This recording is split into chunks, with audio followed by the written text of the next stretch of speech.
नमस्कार दोस्तों। आज फिर मैं पेश हूँ आपके सामने एक वीडियो लेके, जिसमें मैं ये 3 बातें बताऊँगा। पहला पहला चीज़ ये बताऊँगा कारण कि शॉर्ट सेलिंग क्या होती है।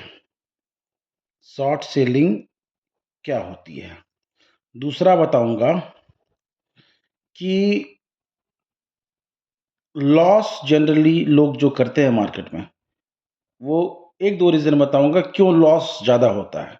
लॉस मार्केट में लोग क्यों करते हैं, ठीक है? क्यों करते हैं? और तीसरा बताऊँगा कि सिग्नल क्या मिलता है जब मार्केट बहुत ही ज़्यादा बूम करता है। मार्केट बूम का वो आप कैसे पकड़ सकते हैं? वो एक छोटा-सा जनरल पैरामीटर है जो मैं बताऊँगा कि बूम करने से पहले मार्केट हमें एक संकेत देता है, एक डाटा है, जिस डाटा से आप ये जान सकते हैं कि मार्केट यहाँ से अब भागेगा।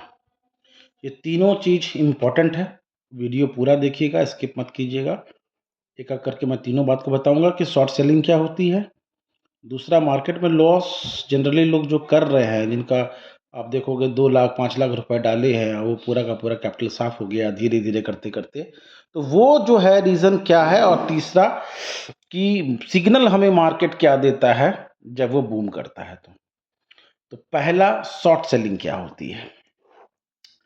शॉर्ट शॉर्ट सेलिंग का मतलब ये होता है कि अगर आपने कोई चीज़ शुरू में ही बेच दी ज़्यादा भाव में, क्या किए हम सेल कर दिए पहले ही। किस भाव में? ज़्यादा भाव में, मान लो 100 रुपए में।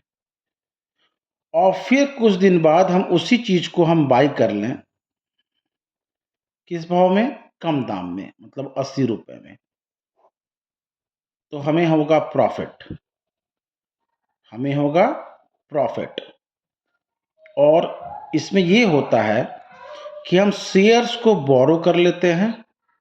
क्या करते हैं? बोरो, उधार में ले लेते हैं। किससे? लेंडर से। हम शेयर को लेंडर से, लेंडर देने वाला जो है, ठीक है, तो लेंडर से हम क्या करते हैं? शेयर को उधार में ले लेते हैं और शेयर को उधार में लेके बोरो करके मार्केट में सेल कर देते हैं।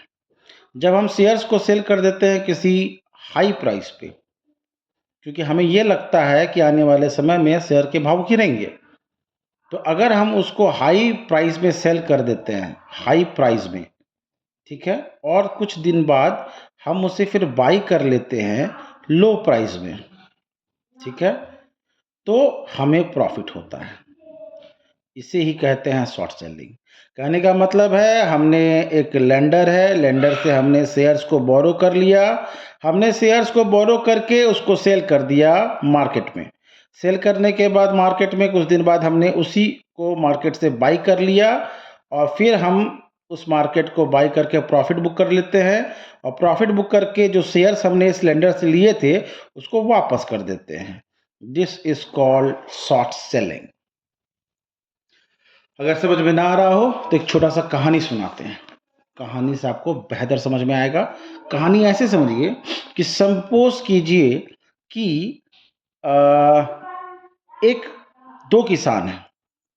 2 क्या हैं? किसान, फार्मर्स। 2 किसान हैं, 2 फार्मर,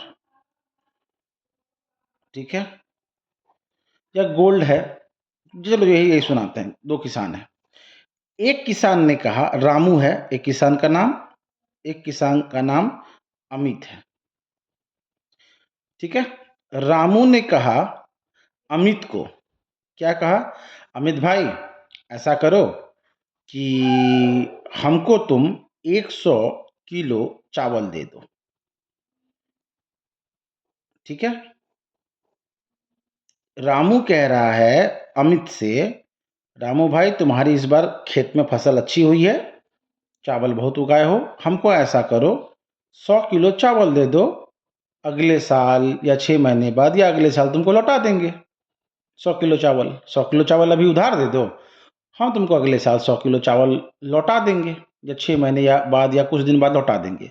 तो अमित क्या करता है, रामू को 100 किलो चावल दे दिया, इस बात पे कि नेक्स्ट कुछ समय बाद रामू से 100 किलो चावल उधार लिया है, वो लौटा देगा। तो रामू ने चावल अमित से उधार लेके मार्केट चला गया, मार्केट, ठीक है। अब रामू ने उस 100 किलो चावल को मार्केट में बेच दिया, मान लेते हैं 50 रुपए किलो। समझ में बात आ रही है? रामू ने क्या किया, अमित से चावल उधार लेके 100 किलो चावल मार्केट में बेच दिया 50 रुपए के भाव से। कमाई कितनी हो गई, 5,000 रुपए। अमित को 5,000 रुपए जेब में आ गए, क्योंकि उसने 100 किलो चावल रामू से उधार लिया है। अब वो चावल को 50 के भाव बेचा, तो 50 गुना 100, 50 गुना 100 मतलब 50 पे 2 शून्य, 5,000। 5,000 रुपए रामू के पास आ गए। कुछ दिन बाद, 10 दिन, 6 महीने, जो आप मान लो 6 महीने बाद, 6 महीने बाद रामू को ये पता था, आज ही पता था कि चावल के भाव गिरने वाले हैं। वो आज 50 रुपए चल रहा है, 6 महीने बाद चावल का भाव 40 रुपए हो जाएगा। ये प्रिडिक्शन कौन कर लिया, रामू, ठीक है। तो रामू प्रिडिक्शन कर लिया चावल का भाव गिरेगा। रामू क्या किया, 50 किलो चावल उधार लेके अमित से मार्केट में बेच के 50 गुना 100, 5,000 रुपया अपने पास कर लिया। इसको सेव करके रख लिया, कहीं खर्च नहीं किया, सिर्फ 5,000 रुपए उसने अपने जेब में रखे। 6 महीने बाद मार्केट में चावल का भाव हो गया 40 रुपए। फिर रामू ने यही चावल